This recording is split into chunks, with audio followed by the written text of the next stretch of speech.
Hey guys, welcome back to La-Mulana. We're about to face Tiamat, the boss of the Dimensional Corridor. This is the hardest guardian of them all, of course not taking into account the final boss, but this is what all this has been leading up to. This is it.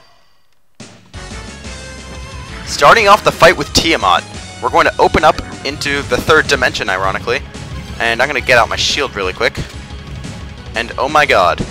It's got boobs! It's dooming us all! So, I prefer to use the axe for this fight because it's easier to hit her with. This is going to start out pretty tame.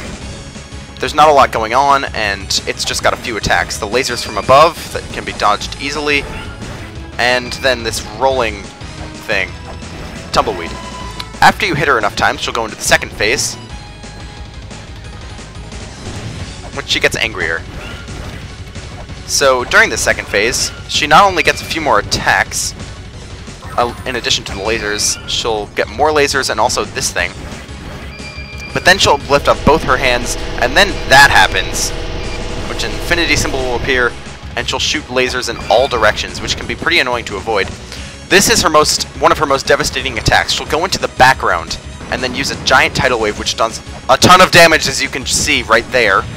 Crap, I actually got hit by it, which is not good. Although, when is it ever good to get hit by an attack?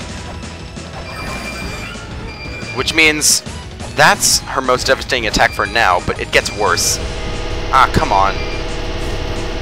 You can get rid of these pink projectiles by hitting them with your weapon, which makes it pretty easy to avoid. But there we go, third phase. This is the hardest phase of them all, because she gets one particular extremely devastating attack. Tiamat, by the way, is a Babylonian mother goddess with the body of the snake. And this is another bullet hell, but with the same controls. Now, this, right after she uses her tidal wave, she will unleash her most powerful attack. She'll charge up a gigantic laser, and then shoot it at you.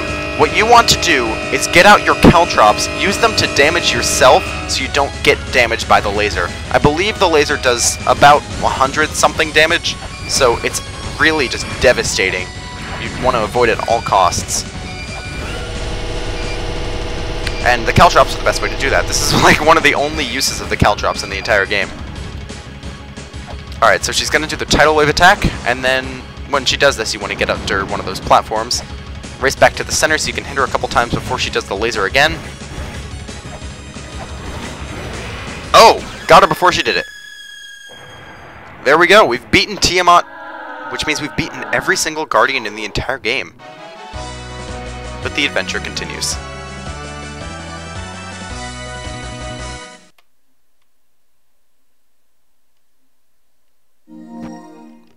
Okay, so stuff has happened now that we've beaten Tiamat. First, we get this treasure chest, which contains the Magatama Jewel. This is the last step in order to be able to chant mantras. In addition, we can now warp out of here, which is nice. So, since we did that, I'm gonna go to the the Tower of the Goddess. I have so much money, what do I do with it? And make our way back to the Chamber of Birth, the backside of it at least, and back to the chamber where Oxhead and Horseface were. Or Oxface and Horsehead, or I don't even, whatever. Charge our Lamp of Time, because why not? Let's get our hand scanner back. So, once you beat Tiamat, a number of things happen. You might notice that if you try to warp to the Shrine of the Mother, it's gone. It's just not there anymore. You can't warp there. Now, I did actually miss out on showing a few things before the Shrine of the Mother disappears. Namely, a laptop left by Lemez's father. You know, I really should have shown this off beforehand, but because I forgot, I'll explain it here. Once you've spoken to all the philosophers, you can access a ladder that leads you to a laptop left behind by Shorn's father, or Lemez's father, named Shorn, or Sean, or whatever it is. It basically says he wasn't the chosen one, and that he hopes whoever is reading this will be able to defeat the Mother for him, which is really a cool message. Alright, now, oh wait. Alright, now we've got this image of the Magatama Jewel on the ground, which means Get out the jewel and hold it up. This pillar will rise one more time, and we've solved the puzzle. Now, I want to see if I can go back into the Chamber of Birth, because I want to. Please? Oh, you know what? I can. Yes, that's good. I wasn't sure whether it would give me a platform to get back up there. Alright, so now we're back in here. We can get back out. And there's one last thing to do in the Chamber of Birth before leaving it behind forever and ever and ever. And that is, if you come through, you might have remembered that thing before that shot you with that laser that did a bunch of damage, or at least shot me. Oh, this is different. Yes, that's right. After beating all the bosses in the game, those crosses will begin to glow, which is a hint to the last puzzle, actually. So you gotta reflect this thing's laser back at it, which you couldn't do with the silver shield and only can be done with the angel shield. Yes, it is required to get the vessel.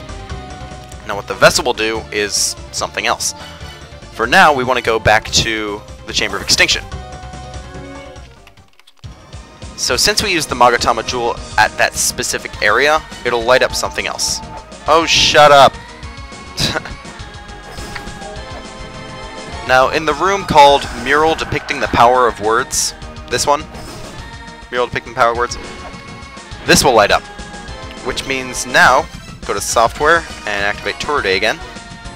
If we scan it,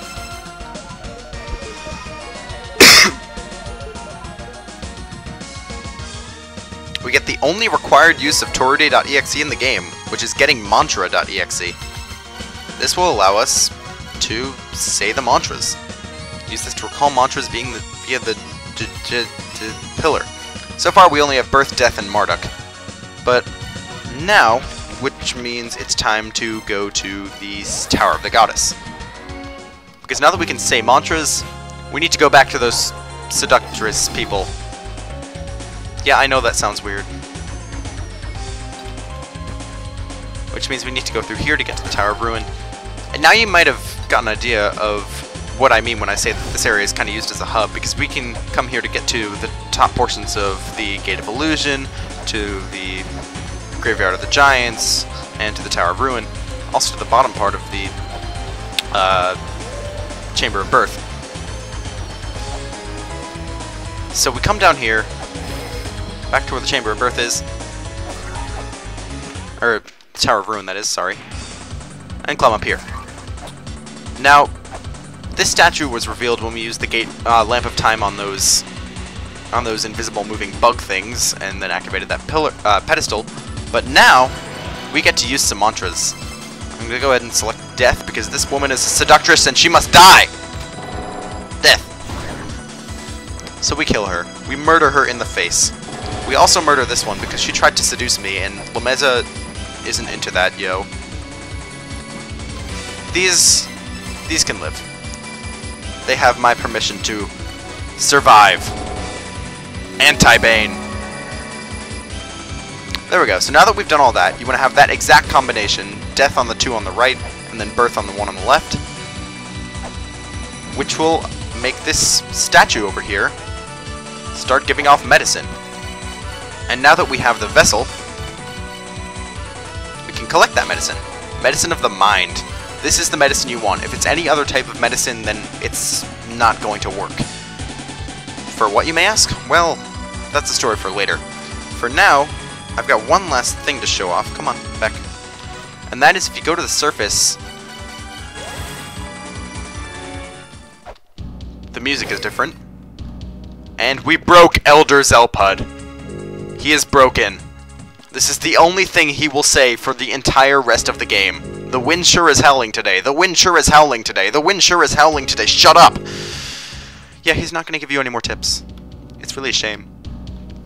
But this is only after you defeat all the bosses in the game. Additionally, I want to go talk to Malbruk, because she will say some different things now. What, you may ask? Well, I'm going to show you. Jeez, be patient.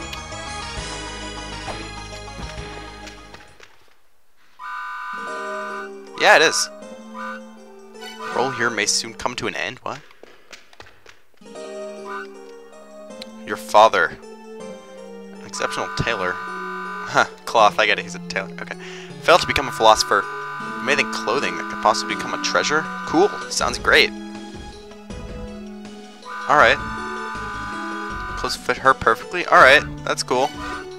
So if we find her father, then we'll bring her the clothes. Oh yeah, we don't know where he is. Oh, okay. Hide in places it doesn't look like anyone to go, or could go.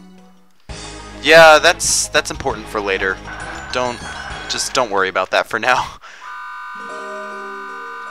Yeah, it is. The ruins will perish. Wait, so what will happen to you?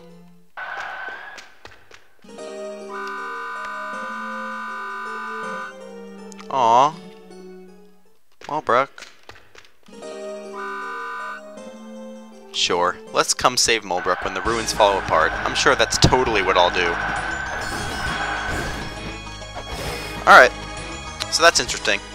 But now, we've got something else to do here. See those tablets in the bottom left? Well, we can actually access those now.